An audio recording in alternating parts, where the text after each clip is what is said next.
Introduce our Okay, I'm really excited to introduce our speaker, Kevin, and kind of the story behind me inviting him.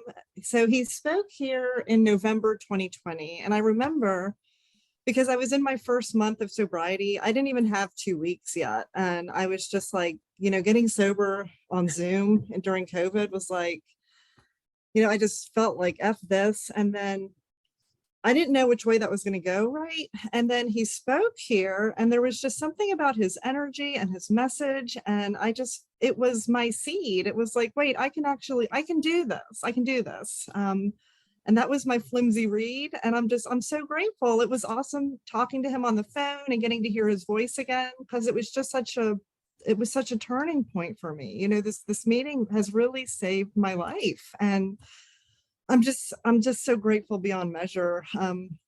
Words don't even encapsulate it, honestly. Thank you for my life, Sam, and everyone, and Kevin. So I'd like to introduce Kevin. Wow, I'm supposed to follow that, Sarah. Hey, everybody, I'm Kevin O'Neill. I'm an alcoholic. And yeah, you got me off guard there a little bit. I am so just excited and delighted and humbled to be back with you. Um, uh, this is the good dope. This is uh, this is what I've been seeking all my life, and thanks for sharing what you did. Um, I forget, how much time do you want me to blather on? You know, Probably like people usually go like an hour or so. So when you ever feel like stopping, and then we open it up, you can call on people to share, or people can share. So an hour. Don't be too stressed about that. Just go with the flow. terrific. All right, great. I'm sober today and since January 22nd, 2004, and that is a direct outcome of literally burning my life and the lives of everybody around me, anybody who loved me, to the ground, and being so desperate that on my last night of drinking, after I tried to hit up a wealthy friend for some folding money, because my problem wasn't alcoholism, it was that I was improperly financed. When he told me, no, Kevin, I'm not going to give you any money, uh, the world started to collapse around me. He was the last house on the block. I mean, I was $750,000 in debt and didn't own anything. It's hard to do. Married with 4 young children, at least 3 of them in diapers full time, and the 4th one was just in and out. Those are things you can't reuse. And I had no money, and I had no prospect. The electricity was being turned off in the house. The cars had been 2 cars repossessed. My wife was looking at me as if I was from another planet. And on that last night, I drove my car 35 miles south from where I was meeting this friend to on my way to my home. And for the first time in my life, a thought crossed my mind. And the thought was, Kevin, maybe the world's better without you. And I took the exit for Newport, Rhode Island, towards the Newport Bridge. And for those of you who are from the East Coast, I see somebody's from East Greenwich here in the meeting. Nice to see you. Probably 8 to 10 people a year decide that that's going to be their jumping off place. And, it's singularly fatal. It's 100%, But in order to get to the Newport Bridge, you have to go over the Jamestown Bridge, and that's not quite as fatal. So I didn't want to take my chances there. So I went over a bridge to go to another bridge. And the problem was I got to the toll booth, and it was a $2 toll at the time, and I didn't have any money. And that's embarrassing. So I had to turn around, and the thought came into my mind, Kevin, you kill yourself tomorrow. And so I'm here, so I didn't do that. So something else must have happened. So maybe I'll tell you a little bit about what happened there, and hopefully reflect a little bit about what Bill wrote here, because I've always identified with Bill. Bill was a bullshit artist like I am. And Bill's a creator of stories, and Bill liked to hear the sound of his own voice, and I can certainly fall into that trap myself. But and I love and respect it. Yeah, I never met him. He died before I got sober, but I just love and respect Bill Wilson for what he did because he saved my life. But what happened was I fell to my knees that next morning and I prayed to a God I didn't believe in, and I had never done that before either. Um, and the strangest thing is that God, that whatever was kind of keeping the stars aligned in the universe, in its proper place, showed up for me, for this desperate, hopeless, pitiful human being, the lowest form. I mean, in my mind, I was just the lowest of low. But whatever that power of love and forgiveness and care was, showed up for me. And that power only showed up when I had no other cards to play. I had no other bargaining chips. I my prayers previously might have been things like, God, get me out of this, I'll never do it again, or get me out of this and I'll shave my head and sell pencils at the airport. I mean, like whatever. There was some trade, but where my life had gotten me was to a place where I had nothing left to trade. Nothing. And that power showed up. So I'll just say it's really nice to be invited anywhere these days, and it's kind of special to be invited back. So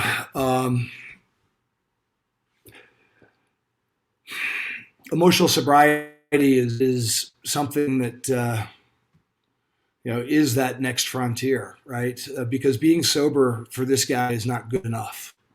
Being physically sober is not good enough. Because I'm a guy who has troubled relationships with anybody who's around me when left to my own devices. I'm going to just kind of blather on and kind of wander around and meander, and hopefully I get to something that's meaningful either for you or for me. But my earliest childhood memory, I probably was 3 years old. And I was, it's a recollection of standing up in the crib and hanging onto the railing and remembering that a babysitter, some sort of caregiver, had come over to the house and my parents were going out, and it must have been a Saturday night. And I actually have this, whether it's a made up memory or whether I actually remember it. I remember it was twilight, and it was, the day was ending, and I just remember bellowing from the top of my lungs because the people that I loved the most, the people that I depended upon fully, the people that provided for every need, every bit of physical, emotional, and spiritual comfort, they were leaving to go out on a date. My mother and father were going somewhere, and I was going to be left with a somewhat stranger. And I don't know how long they were gone, but what I do remember is that them coming back, after dark, and I had not left my position in the crib, standing up, crying my lungs out, literally desperate for the comfort of that familiar face, those familiar voices. I look back on that, and I'm a father of 4 kids. I don't remember my children having that same sort of reaction when I would leave. Maybe when mom left, but certainly not when I left. And it's only in sobriety and looking back on this that I realize how abnormal, like, a behavior that is. That I just don't deal with discomfort well. I don't deal with the unknown. I don't want to be uncomfortable, and I want to know the answer. And the problem is that we're here placed in this world where we're frequently uncomfortable, and who knows what the answer is. So that was the kid that was kind of thrust into this world. And I don't know where it came from, but I was always the one that was walking around feeling like I was different, and that I had to show you. I had to put on my game face. I had to put on that proverbial suit of armor to kind of show up into this hostile world. In nursery school, in kindergarten, in first grade, in elementary school, in middle school, in high school, in college, it was the same story. I had to steel myself before I walked into that room of strangers, or even not strangers, but anybody, because I was so self-aware, I was so self-conscious, and because I knew deeply that I didn't measure up.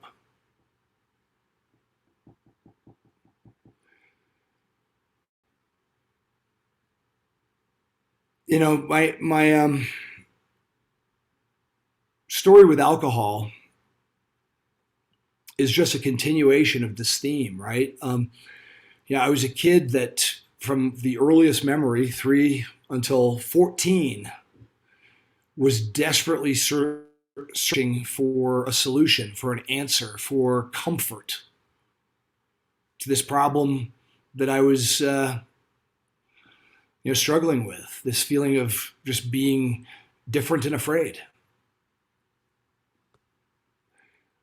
And on the night before my freshman year in high school, the night before my ninth grade year was to commence, my dad, I'll never forget, my dad, that World War II greatest generation guy, combat vet from the Pacific, and college literature professor, kind of an Ernest Hemingway sort of character, bigger than life, distant, but man, I'll tell you, really attractive guy, like really, the world loved him. He was hard to love if he was your father, but man, we respected him because he was just mythical. This guy sat me down in the bed, and my younger brother, but he's kind of just a minor character in my story, but naturally, sat us down on the bed and said, "Hey, I'm leaving your mom tomorrow. We've been fighting a lot lately. It's just not working out. Kevin, you're the man of the house now. Your mom's going to need you. This is going to be hard on her. You got to step up. No tears, Kevin. Like, no tears." And I say that, I've shared that in meetings before, and I've shared that with people in the program. And I've often got a reaction from people like, how cruel of him to say that or do that. And I can tell you right now, it wasn't cruel. I would have told you at the time it was. He was just sharing where he was, and he was sharing his story. And honestly, I think he was, in some last-ditch way, trying to show care for the woman that he had been married to for almost 25 years, even as he was departing. So, Kevin, take care of your mother, because I'm not going to be here. And I did that in that moment. I responded and reacted to that request, that bit of news that kind of upended my life. I responded to it. My first response was the way I thought I was supposed to respond. The way that I thought men responded. I said, "No, you're not. You're not going. I'm not going to let you." 14 years old, I was 6 feet tall. I probably weighed 140 pounds, but I was still 6 feet tall. Inside, I felt about what I am now, 210.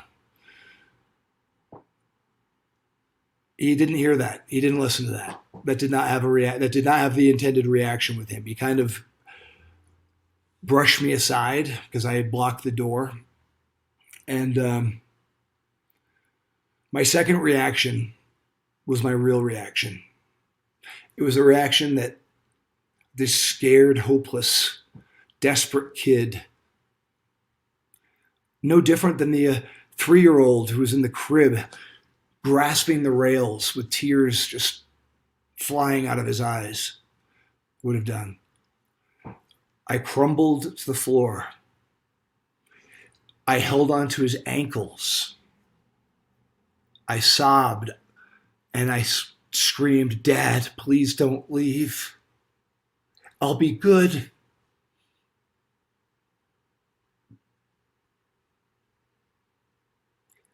I think it was about time for me to have a drink. That's the first 14 years of my life. That's the kid that showed up at that party uninvited that year of freedom, actually, when my mom was devastated. Devastated.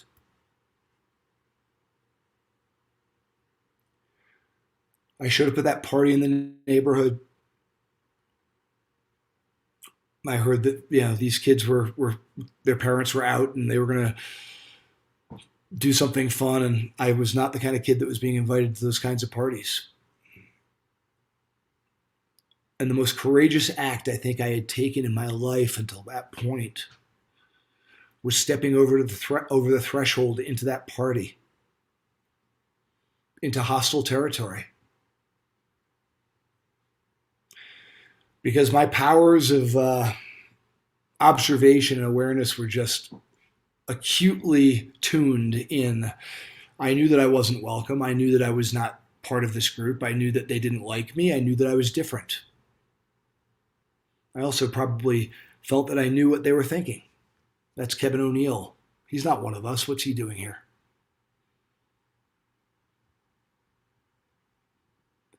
But I walked into that party nonetheless. I sucked it up, put my shoulders back a little bit, inside just wanting to scream. And somebody asked me a question that changed my life.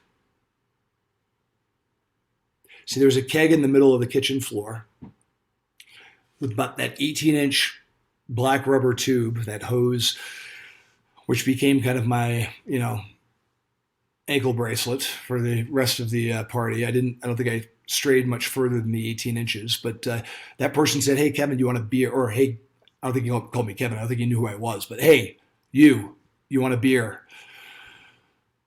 And my response was, "Why, yes. What are we drinking?" As if I knew or it mattered. And for those of you Northeasterners, it was Genesee Cream Ale. I can still taste it. It's not a good taste. But that thing happened to me in that moment that only happens in alcoholics of my type. And it was somewhere between the end of the first beer and the, kind of middle of the second. When I looked around at the room, everything had changed.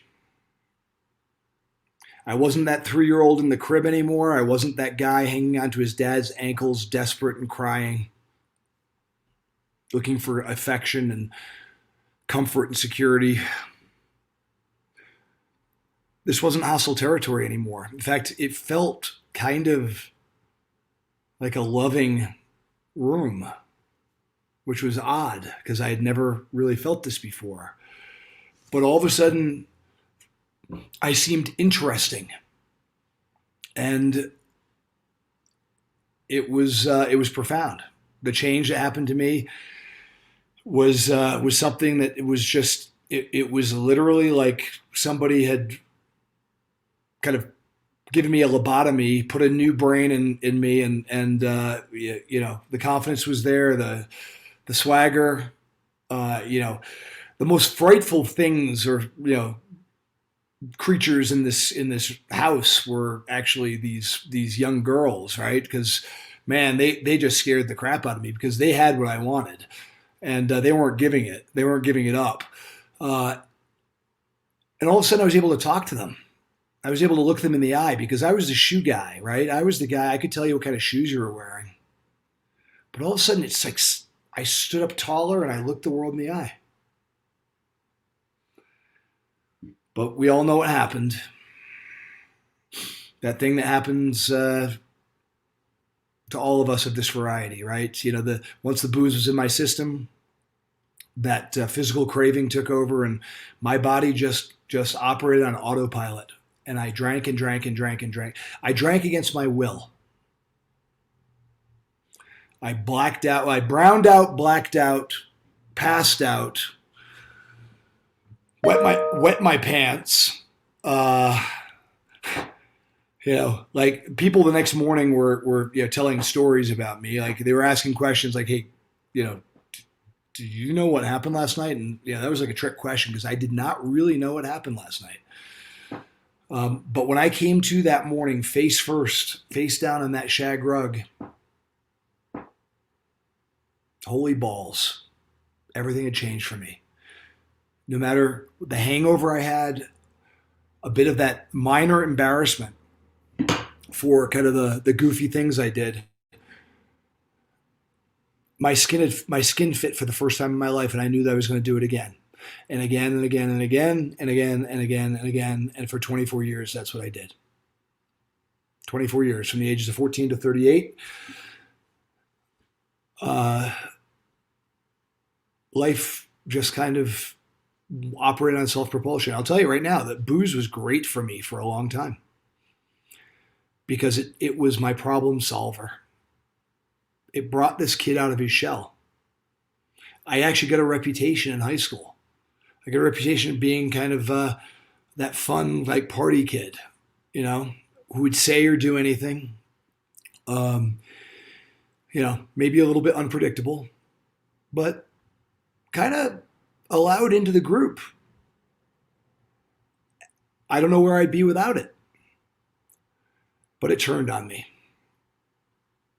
And it masked the things that were underlying the reason why I picked up the drink in the first place and it had such a profound effect on me. It masked those deep-seated insecurities, that disconnectedness that I just felt. But it worked really well for a long time. And it turned on me. That marriage in 97, I met a girl and she got pregnant in our third week of knowing each other, and I was gonna save the day. Looking back on it, we were like two ticks and no dog. We had nothing going for us. And the thought that I was going to save her was just narcissism and ego, outsized ego. It's mind-boggling. But I said some things that even in my condition, there was grace that was operating because I said to this girl I barely knew. Well, I knew her in some ways, but I barely knew her at any real depth. I said, "Hey, let's get married and raise a family." I knew her for 3 weeks. And she said, "Okay." And that's what we did. And thank God we did because, we have a 24-year-old son and a 23-year-old daughter and a 21-year-old daughter and a 19-year-old son. And God draws straight with crooked lines, I guess. But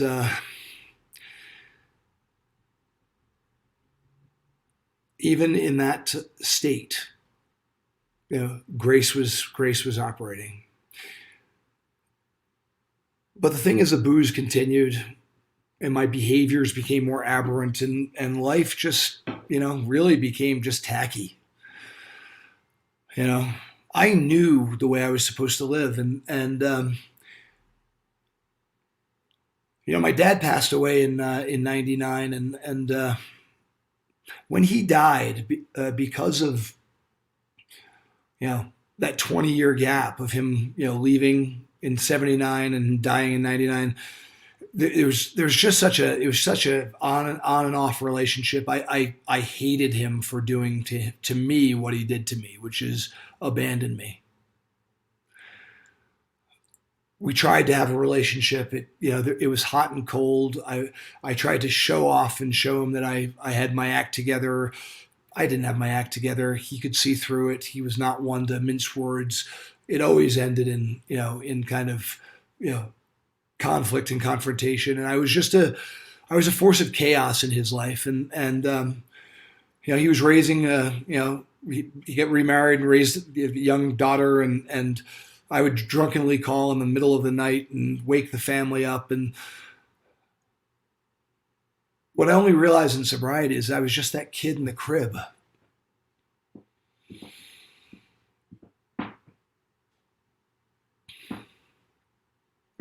In my 20s, my 30s, I was the kid in the crib saying, Dad, why did you leave me? Why did you leave me? I can't, this world doesn't make sense without you. And when he died, it was like one of these strange things. I was there with him. All of my siblings were there. And it was this very kind of, it was difficult, but there was no substance in his exit, right? For me, right? There was no meaning. There was no healing. And I was on this self-imposed period of sobriety because he died on March 3rd of 99. And, it had been a rough, Christmas season. And I decided that January 1st, I was going to kind of go on the dry, as they say. And I was going to not drink I think I was going to not drink till Easter. And Dad died on March 3rd. And that's when I picked up a drink in advance of Easter, probably 2 weeks before. And so much unfinished business because I was incapable of finishing any business, of having conversations of depth and weight, of letting you inside in any meaningful way. It was either hyper stoic or hyper emotional, and either way, it was just not really me. It was just a vision or a view of me that I was putting out to the world because I thought that's what the world would accept.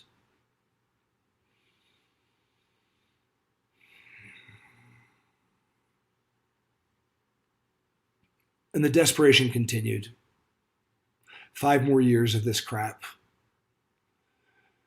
Coming to on Christmas morning of 2003, I left my house 30 miles south to go drive to Providence to do my Christmas shopping at the new Providence Place Mall. I had $300 to my name and 5 people to buy for. It's going to be a meager Christmas, but I was going to get some items to have under the tree because that's what I was expected to do, right? And my phone rang as I, made my way to Providence, and it was somebody calling from the bar and, hey, why don't you meet us? And I said, okay, I'll meet you for 1. And one drink turned into 1 a.m. No Christmas gifts bought. I spent all of my money, probably much of yours. Got into a scuffle out in front, ended up being handcuffed because I got whacked and went down to one knee. The police were driving by, and I took a swing at a cop, not realizing that they were there trying to help me. And they don't like to be swung at, right? And so Christmas Eve morning of 2003, desperate and afraid, I came to in the Providence police station. Merry Christmas, family. Merry Christmas, O'Neills. That Christmas, that Thanksgiving before, I'd been uninvited to Thanksgiving dinner by my mother because the chaos that I was bringing into the family was just too much for her to handle, and is difficult and painful. And my mother was such a family person. Her family meant everything to her. And I can't imagine what it took for her to say, Kevin, please don't come. But I know what it felt like to get that message. And the resentment and the anger and victimhood, all those qualities that in my natural state, in my natural order, I'm good at. They came to the fore. And I drank over it. I drank at it. I drank at her and at my family. And coming to in that police station, I actually been drinking with the judge that the night before, and he looked up from his microphone and said, "What the? Get out of here! Like, go home." And charges dropped, case dismissed. To say that there wasn't grace at play would be would be a profound misunderstanding of what was happening. But that was my Christmas. No Christmas gifts for the family. Black eye, bloated, 280 pounds, by the way. Wish I was 280 when I was playing ball in college, but I could never get there. But I could get there drinking, I'll tell you that. And that next month, that darkest month of my life, that brought me, I used to say it brought me to the bridge, but that was a lie. I didn't have the money to get to the bridge. It brought me to the toll booth. But the toll booth doesn't sound as good. So it brought me to the toll booth, and the toll booth brought me to my knees the next morning. And my knees the next morning, and that surrender, that first surrender, brought me to hearing a message from some power greater than myself, which brought me to you. And 3 days later, I found myself in my first meeting of Alcoholics Anonymous with not one relationship in my life intact. My wife was divorcing me. My kids were afraid of, our kids were afraid of me. You know what happened with my mother. I mean, no holiday dinner, no Christmas, no Thanksgiving. My siblings, they were done. My professional world was just shot to hell. I had a lot of potential. I'm a tryhard. As my sponsor, Bob Bizant, says, we interview well. We interview well. But it's the going to work, staying at work, and working at work part that I wasn't doing as well. And I learned, in retrospect, those are three important things. So every relationship was shot. I felt like I was alone. But factually, that's where I've always felt.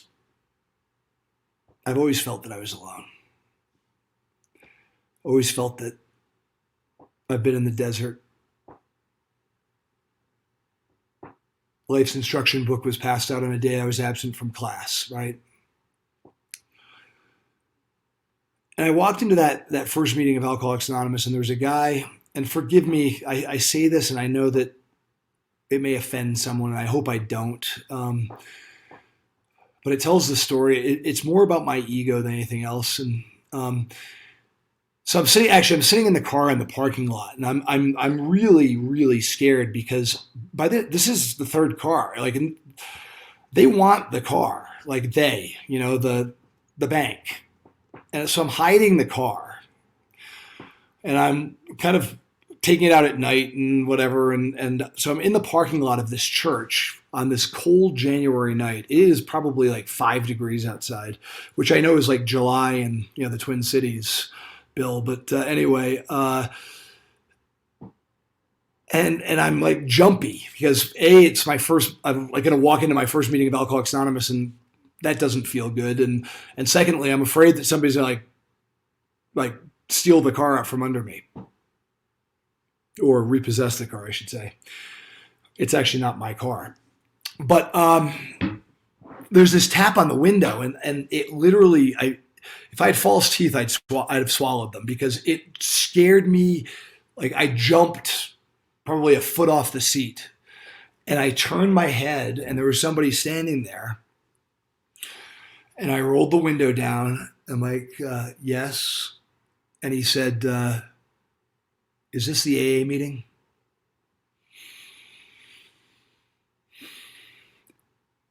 is this the AA meeting? And I said, I think so. And I pointed because there's some windows coming from the basement of this church, and the light was reflecting over the snow, and it felt like warmth. And I pointed this other guy, towards the door. The door of the church that as an infant I was baptized in, St. Francis of Assisi Catholic Church, which didn't really resonate with me at the time, but it certainly does now. And a thought came into my mind that I don't believe I thought, but I believe now was kind of thought for me. And as Don Pritz used to say, God meets us where we are and uses what's at hand.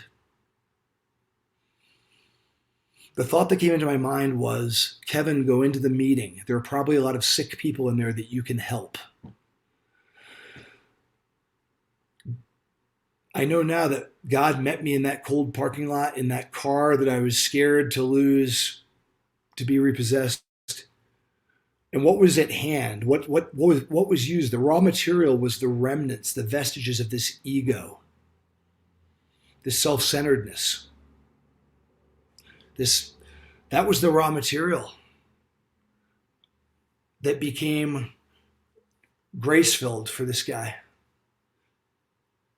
Because if the thought had been, hey, Kevin, you've really screwed the pooch now, go in there and they're going to teach you how to live a new way of life. And they've got these 12 steps, and it's a design for a living, which works in rough going or something like that.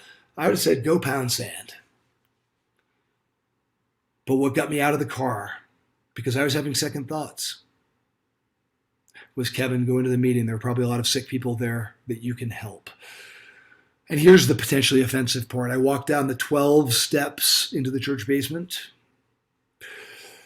and there's a guy at the bottom of those 12 steps, hint, with one tooth. And Bob hates it when I tell this story. I'm sorry, Bob. And he was smiling. And I don't know what it is with people with one tooth that they always smile, but he was smiling and he was grinning, and he was the greeter. He was the one-tooth greeter at this meeting. And I'm like, oh my God, what have I gotten myself into?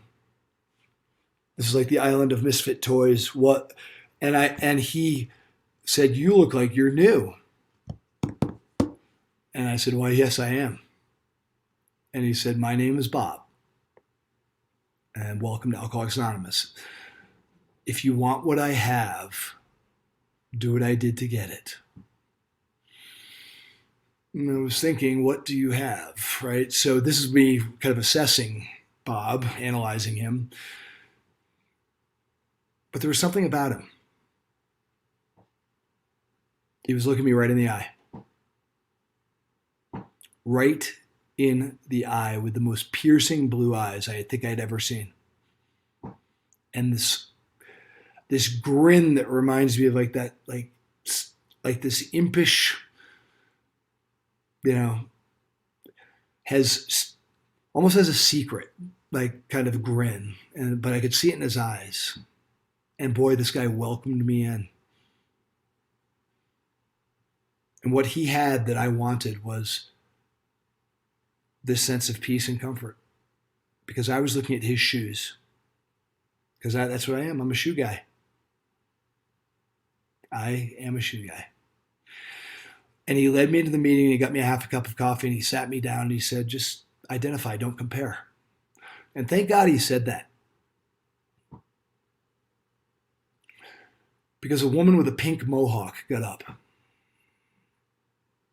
And I wasn't really paying a lot of attention to women with pink mohawks at that point in my life. And I don't see any women with pink mohawks on this meeting, but so no offense if there are, but I would have written you off because you didn't have anything for me.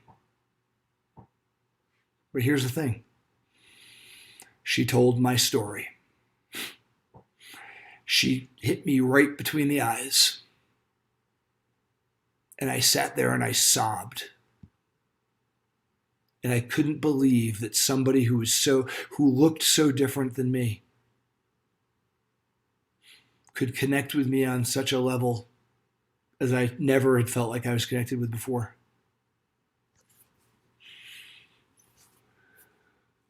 And hope started to enter into this guy. This glimmer of hope, like there's something here. And I heard it in the laughter. As my friend Scott Lee says, laughter is the sound effect of recovery. When I remember about a month in, I heard this sound and it scared me. And because it was a different sound, it was a sound I hadn't heard at least for a while. And it was the sound of my laughter. Somebody said something that I found funny, and oh my God, I just let loose. And I heard myself laughing, and I just it didn't sound like me. It wasn't that tied up, tight kind of, I laughed. And freedom started to enter me.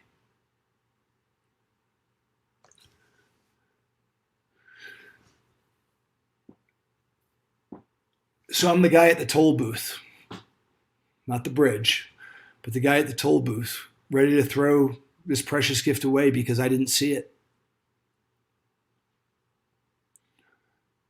And all of a sudden, a month in, after hanging around with this band of renegades, this lunatic band of people, I mean, oh my God, it looked like the bar from Star Wars. I'm stealing one of my sponsors' lines here, but it really was just the most eclectic collection of humanity. But you know what it's AA. Yale to jail, Park Avenue to Park Bench, and everything in between. And we started to run together. And the sense of purpose started to enter me. And Bill's letter here, he talks about this, that, for all of his life, he was trying to fix what was wrong with him.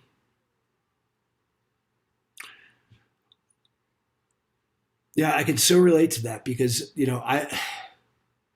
I was always looking for the Kevin expert. I was always looking for the one that could answer my problems. It's crazy, looking back, I dated girls in college that were psychology majors.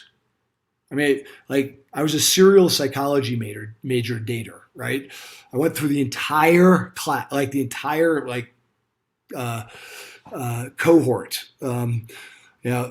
because I wanted people who were going to kind of pick me apart and fix me. Because I knew that at my core I was broken. And I thought that being broken was just the worst possible thing that you can imagine. That I was broken and most everybody else was just fine. My view of the world. But what Bill talks about in this letter is that, it wasn't until he started to direct his attention to another person or others and give with no expectation of receiving that magic started to happen. And for me, it, kind of happened because I fell into this energy, right? This active energy of Alcoholics Anonymous, this group of, I'm telling you could not put a more different. It was like a mosaic of types of people and the way we looked, and gay, straight, women, men, young, old, wealthy, poor, Republican, Democrat, communist, you name it, atheist, believer, the weirdest, most beautiful collection, God's mosaic. Kind of what I'm looking at right now, actually. These little puzzle pieces, all of you faces that just make up, you all fit together so nicely and make up a life well lived. And we started to get busy, or I started to get busy with them, and I followed this energy. This like it was, it propelled me because I had never like felt this before. I felt for the first time that I fit somewhere. You blew my excuse in my first meeting or two. Because my rallying cry, my excuse was, you just don't understand. You understand. The purple mohawk woman understood. So early on, that excuse, that was off the table. That was no longer an order of business for me. I was with people that understood. And I started to see what they were doing. And what they were doing was directing their attention towards others. And in the Northeast, we have what we call commitment groups, where we take meetings to other groups, call them stand-up meetings, where we go in and we bring the meeting in. And so on your home group night, you're a guest in your meeting essentially, and another group comes in and shares, and they started asking me to speak before I knew what to say, and I was like the class pet for a while because I was so desperate and so eager for what you had. And the love affair started to grow.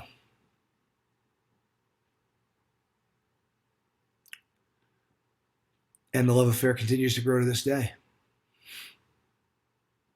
The love affair for Alcoholics Anonymous.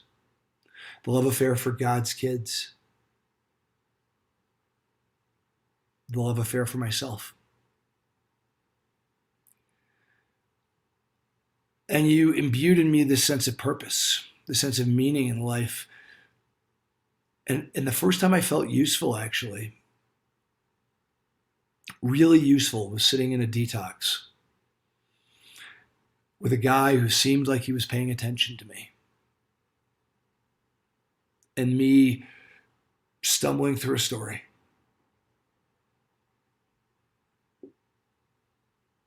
And having him like nod his head, and he may have been nodding off, but I think he was nodding his head. I felt like there were lights that were coming on. But more importantly, there were lights coming on for me because I started to hear my own story, and I started to make sense of this story.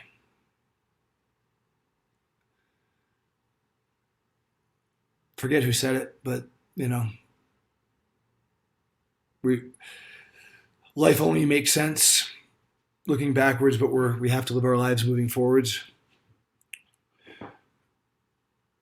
My life started to make sense. I started to see this golden thread, this thread of grace that existed, like was there, like on the darkest days, on the times when I felt most alone, was when that thread, in retrospect, glowed most brightly for me.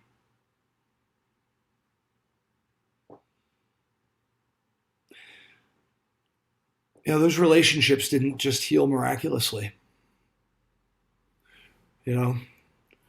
Somebody told me that well-worn line, Kevin, I've been watching you. You are too sick to stay sober. On the Fellowship of Alcoholics Anonymous, you're going to need the program too. And the program are these 12 steps. And I got busy in those steps and did my first fourth step inventory in my third month. And when I did my fifth step, I started to feel like I was a member of the human race again. A junior member. But I was a member of the human race. And I said the word again, and that would be a mistake. I felt like I was a member of the human race for the first time. Because the guilt and shame that I carried, that I did not even know I carried, that I covered up, tamped down, it was so extraordinary, so powerful, so suffocating. I didn't realize that underneath all of that was just God's kid. I remember walking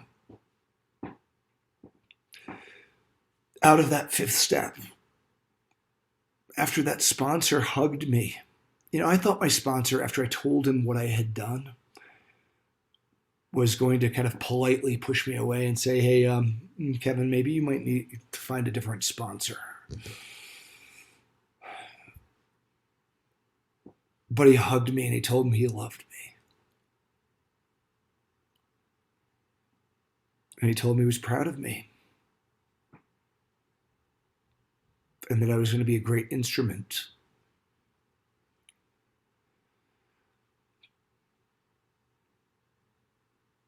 I walked out and I cried like a baby. But it wasn't there was no sadness. It was this cathartic, profound, I just let loose for probably 10 minutes.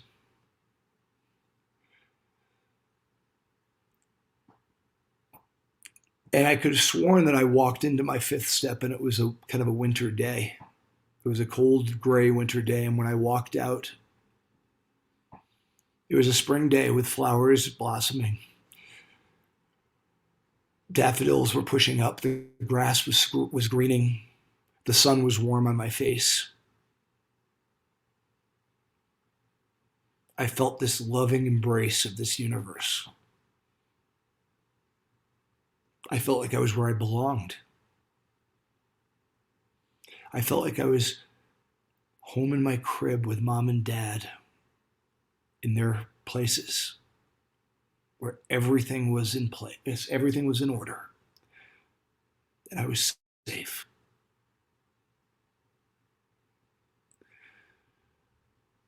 And my wife threw a birthday party for me. I turned 40 when I was 13 months sober. And all of you came, and none of my family. And what a profound gift that was. But it didn't feel like it. See, my life had gotten really, really good really fast. My relationship started to heal through the steps. But the family, my mother and my siblings particularly, they had seen the bullshit for too many years. They'd heard the lies. My mother used to say, Kevin, you lie when the truth will serve you better, And they didn't believe that whatever this thing that they were hearing about that was happening in this son or brother's life was actually legitimate. They thought I was just running a scam, running a con. So while they were invited to that birthday party, they didn't come. And I sat in the parking lot, like with my wife. We were about ready to walk into the party, and she said, hey, I just want to tell you something.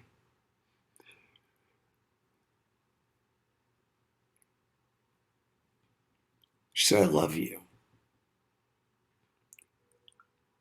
And I'm proud of you. But I want you to know something. None of your family is here. They didn't come, but it's okay. It's okay. They don't understand. But I see what's happening. I see it. And tears flowed down my face, probably because I felt injured and hurt.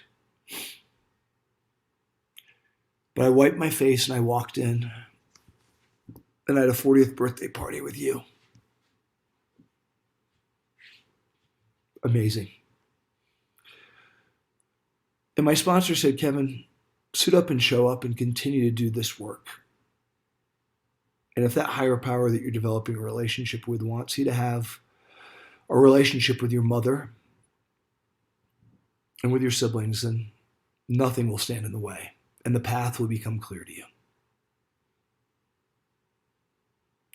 And I wanted that. And I don't know that I wanted it for the right reason. I wanted it probably because I wanted maybe even the prestige of having a life that's in order, that looked like it was in order. That's probably why I wanted it at the time. But I continued to do what you showed me to do, regardless of how I felt about it. Because I knew that these 12 steps weren't going to work for me. They may work for you. I knew these acts of kindness, these anonymous acts of kindness that I was asked to do, they weren't going to have any impact on me, right? But I continued to do it because that was the beginning of some faith. And one of the things I did was, I was I was starting to develop a relationship with a higher power, right? It's like trying to seek this power that kind of appeared at these weird times, like showed up and gave me messages, like not burning bush messages. So, don't send them in the white coats, but, uh, so I was sitting in actually that church where I went to my first AA meeting and where I was baptized, and trying to develop a relationship. And I read the church bulletin, picked it up, and I looked, and my name went to a word on the page, and the word was Callan, which is our daughter's name, which is unusual. And I'm like, what is this? So I read, it said cemetery guardians wanted. There's been vandalism at St. Francis Cemetery. We're looking for, we're looking for volunteers to help open the gates and close the gates. Essentially, please call Michelle Callan in the office, and it's where my dad's buried. I had just been praying, even though even though I told my sponsor I didn't believe there was any way I could make an amends to my dead father. And he said, "Hey, listen, that higher power, that's pretty powerful God you've described. If he wants it to happen, it's going to happen, right?" So I was praying, show me, even though I don't believe, show me how to do this. And this thing was in the church bulletin. I picked up the phone and called Michelle Callan. She said, that's been there for a year, and you're the first person who's called. So sometimes God hits a bank shot just to show that he's God. And for a year, I opened up a cemetery gate at sunrise, and I closed it at sunset. And I did what my first reaction was to do what men do, which is, I didn't block the door like I did when I was 14. I was useful. I cleaned up the headstone, and I planted some flowers, and I made it orderly. And that's what men do, right? But I was there every day, twice a day. And once it was orderly, I had nothing left to do except say some formal prayers, because I think that's what you're supposed to do. So I said some formal prayers, praying for my dad's soul and whatever. And after a while, it didn't seem like that was what I was supposed to be doing, and I just started to talk to him.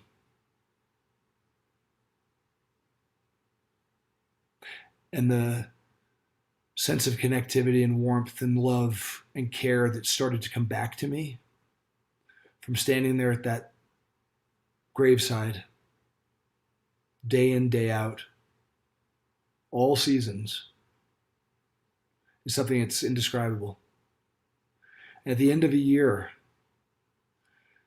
what had happened to me is that feeling wasn't just at the graveside. It was a feeling that I took with me in the car. It was in my home. It was wherever I was. It was a feeling of this relationship with my dad. And that all was right. That relationship had been healed. And that this father, with whom I had a very troubled relationship, approved of the path I was on and was standing on the sidelines cheering me on. This father that I believed before I walked into my fourth and fifth steps, I believed he did nothing for me when he left, nothing. And then the memories started to come back. I was a good basketball player in high school. It was all state. This father who moved 3 hours away, he drove to every one of my games, and he would sit in the stands And I would go into the locker room after the game and I would wait until people told me he had left every Tuesday and Friday night. And what did he do the next night? He came back. And he came back. And he called me on my birthday. And he sent me a Christmas card and a Christmas gift every year. This father that I would have told you did nothing for me. You know, you hear in Alcoholics Anonymous, AA, frequently I hear it anyway, AA gave me my future back, and that's true. AA gave me my past back.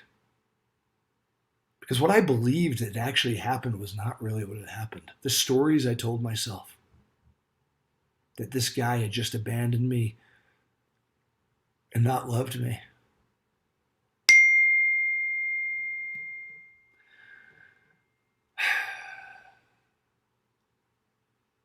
And that relationship was clean.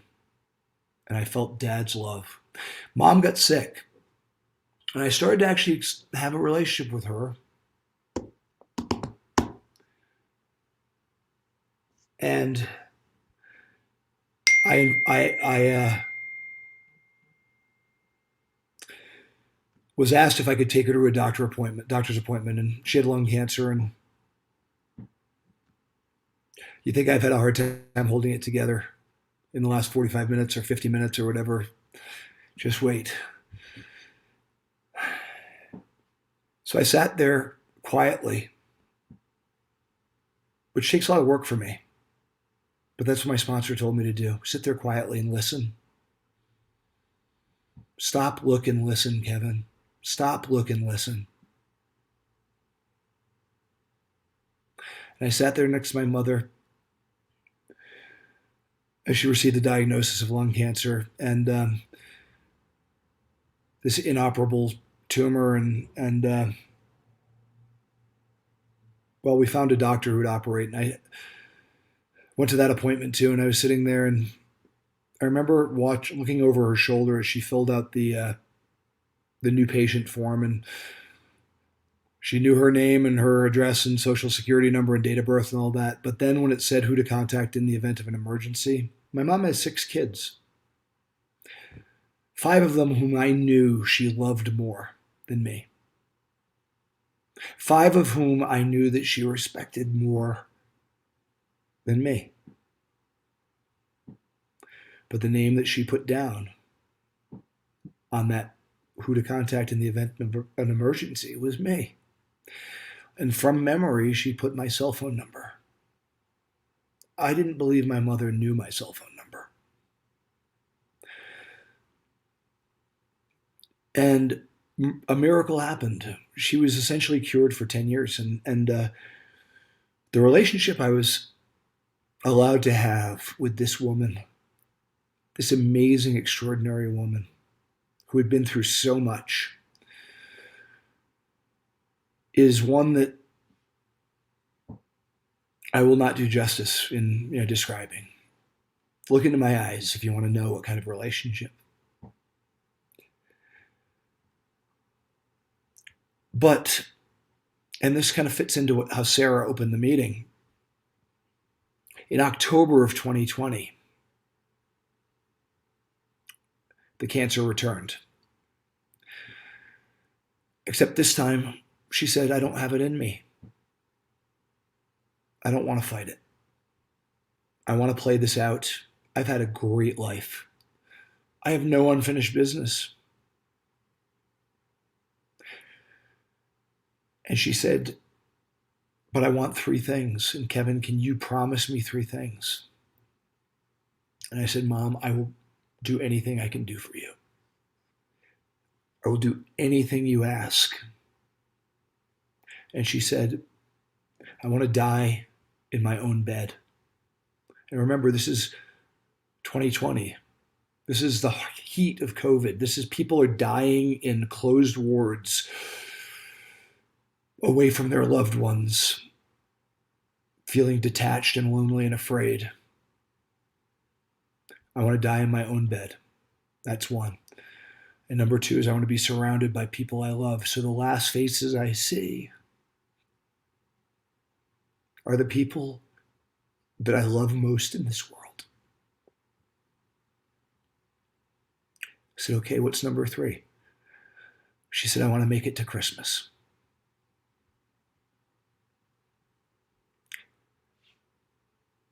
I said, Mom, I can't handle the 3rd one.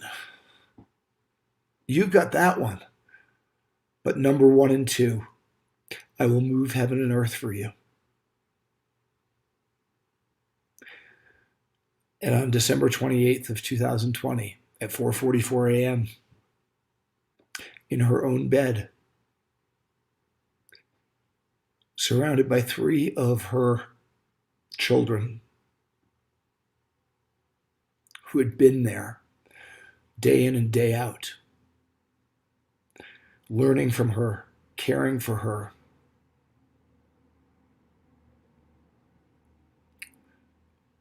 in my arms, my mother took her light into the next room. Death scared me. It was that kid in the crib again. Don't leave me. But this time it was different. The last words she heard on this plane were, I love you, Mom. You are free to go. That I've got it from here. And there was no fear in my heart.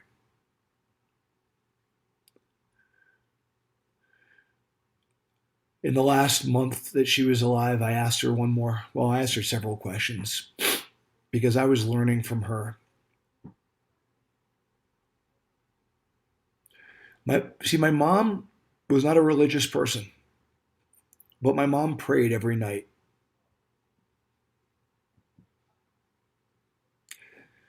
And she used to say to me, Kevin, I'm praying for you. And I used to take that as an insult. Like, Kevin, you need my prayers. You're such a despicable loser.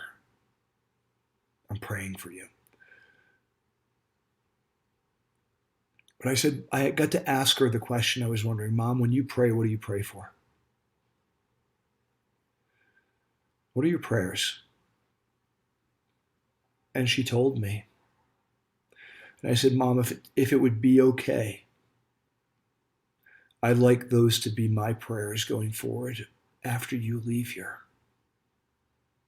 I want to pray for the things that you're praying for. And she said that would be just fine. See, I don't know how to do this.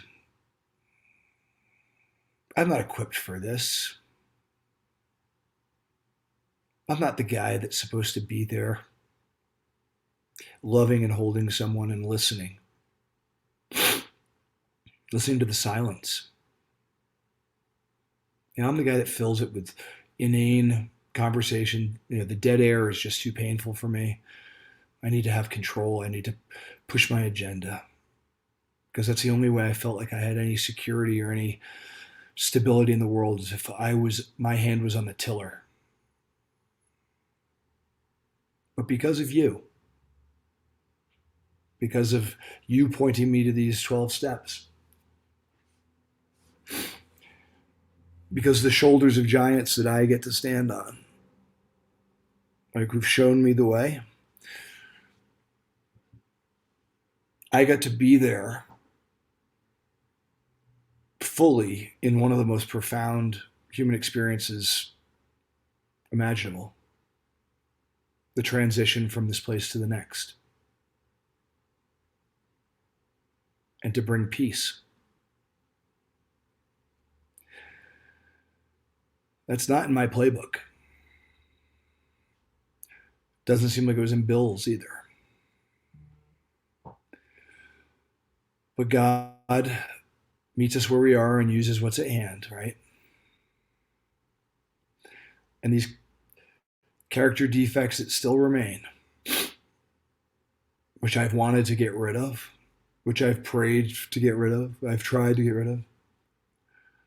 Many of them have been used for something that's beyond me.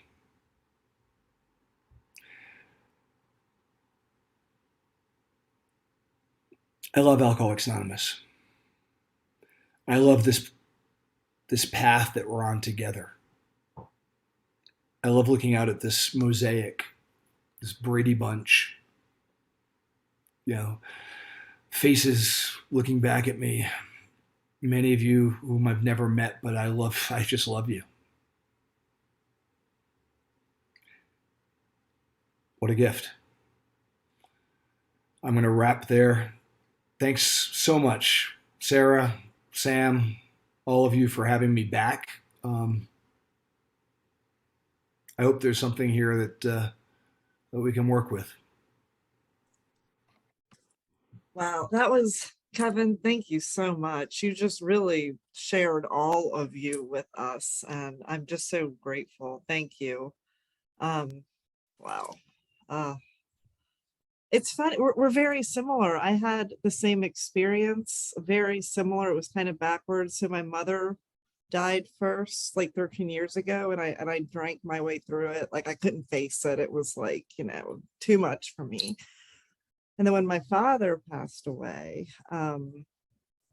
like 4 years ago, I had relapse and recovery and came back. But during that time, like he passed away, and it was a whole different experience. I had some connection and recovery under my belt, and I was able to see death in a whole new way. That it was just a deeper understanding, and I think that's a gift to us. I don't know. I don't think I would have experienced that if he hadn't passed, but it was, I had a, so he was a very raging alcoholic, and I had a very tumultuous relationship with him too. But when he died, just something shifted, and I've just never hated him since. It was like lifted from me. It was almost like this, I won't get into it, but something changed, and I have so much love for him now. And I do feel, like you said, I feel like he's on this path with me, and he definitely approves, because he suffered so bad in his life. And, he never got this. I don't know why I got it, but I know that he would approve. So is there anyone that you would like to call on to share? Oh boy. You're making this difficult. I would like to call on anybody who has a desire to share. I mean, honestly. Right, yeah. Mhm. Or Sam Glenn.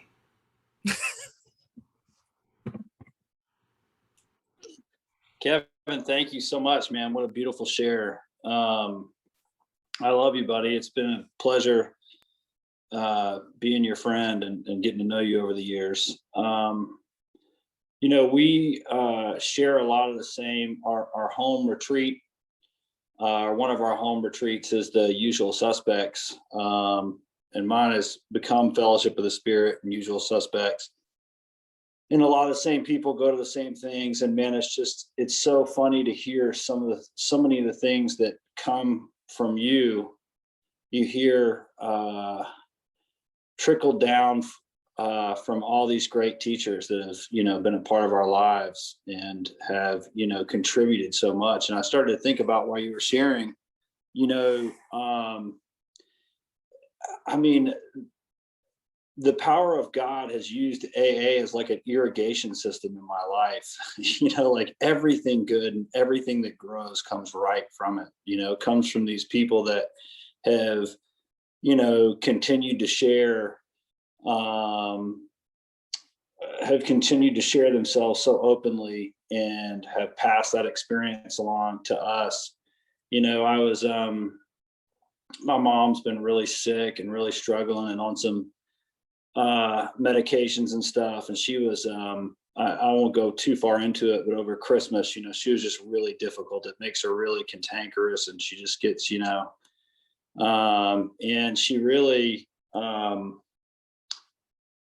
she'll be really great with me one moment, and then the next moment she'll, just go on this kind of tirade of different things. And she sent me this letter over, and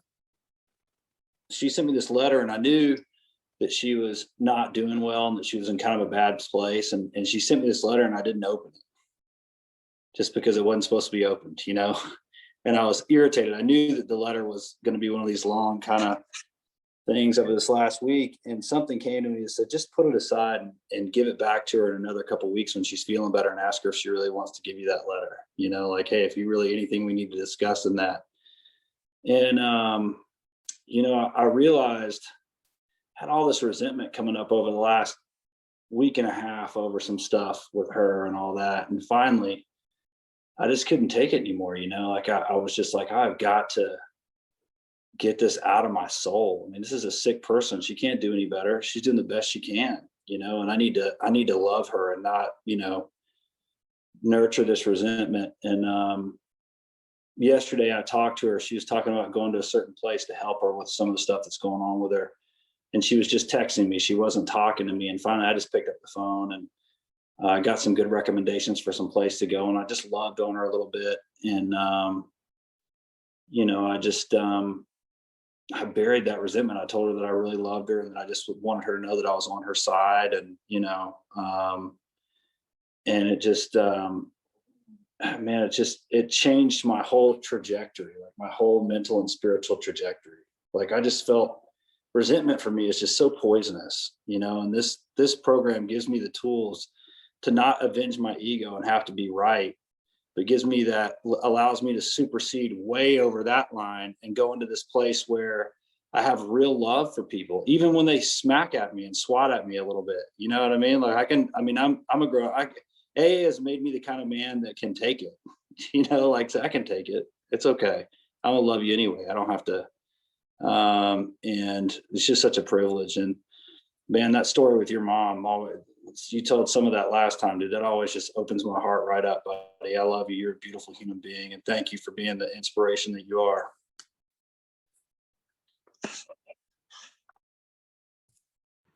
Thanks, Sam. We have maybe time for one more. Anybody wants to share? No. Okay, well, Kevin, thank you again. Oh my God, and wow, we love you back. You're amazing. I hope you come back here again. I have a funny version of this story too. So that next time it's no tears, it's all just laughs. All right, let's do it. Let's do it. All right. So the way we close this meeting is we stay muted. Everybody goes into your quiet place and just says a prayer of your choice. And then we can come back and thank our awesome speaker.